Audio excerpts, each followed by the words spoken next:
In the previous lecture, I have explained about references. So let us look at the demonstration for a reference. So I will go to online GDB. Okay, I will select C++ compiler. Now here I can write down C as well as C++ code. Like I have shown in whiteboard, I will declare a variable here, integer a, with the value 10. So this is going to be created inside the stack. Now integer ampersand r.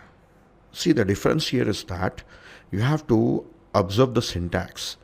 See, when you say ampersand r at the time of declaration, when you say ampersand, it means reference.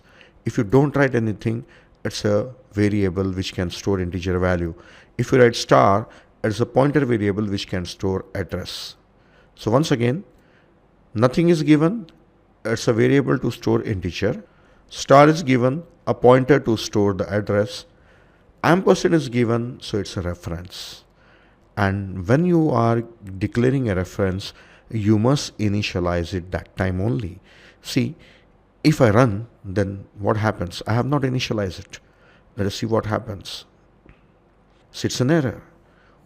Declaration declared as reference but not initialized. So R is declared as reference but not initialized.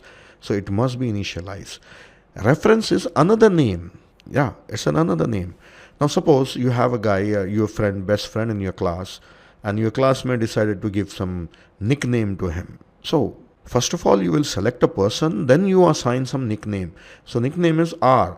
Whose name it is? It is the name of A. So you must write A. You must initialize it.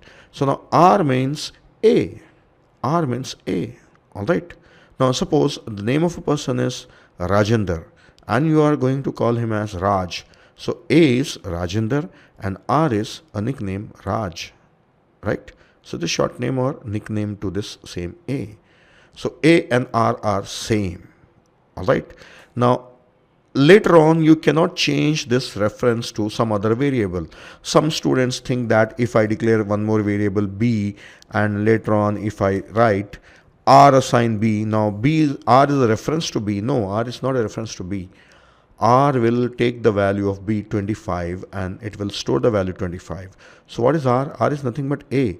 So A will become 25. So this is assignment. This is not initialization. This is not an initialization. So you cannot change the reference. Now R means A always. Remember it. Alright. Now I will do one thing. I'll remove these lines. I will print. So I can use printf as well as I can use cout. So I will print A and L, also R and L. Let us see what happens. I'm printing A as well as R, right? So I should get values 10 two times. Yes, 2 times I got 10. So R and A both are same. Now here, before printing, I will change the value of A to 25. So what is R? R is also 25. R is also 25. R is a reference. See, both are 25. So instead of changing A to 25, I will change R to 25. So both A and R are same.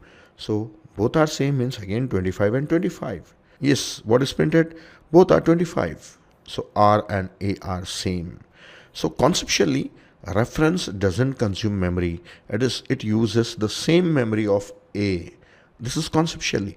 But how compiler implements, we don't know. Right? We can't say. It depends on the compiler.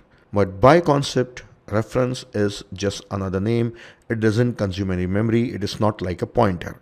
Some people believe that reference is like a pointer. But C++ is also having a constant pointer. It's having a constant pointer. So reference is not a pointer. Reference is different. So if it is a pointer, then you can directly declare a constant pointer. So anyway, conceptually it is different. It means just another name of a variable. Now I will show you one more thing.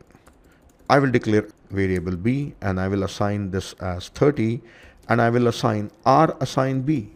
Now this doesn't mean that R will be a reference to B. This means that value 30 is stored in R. So 30 is stored in A. R means A itself. So both should print 30, 30. Let us check it. Yes, I got 30. So when I changed R, A is changed because A is nothing but R, right? So that's all. This is about references. So we will be using them in our program, right, wherever required. So you should be aware of references. So I suggest you to practice this once so that you get hands-on on this one. All right. So it will be easy for you to use them in the programs. So that's all in this video.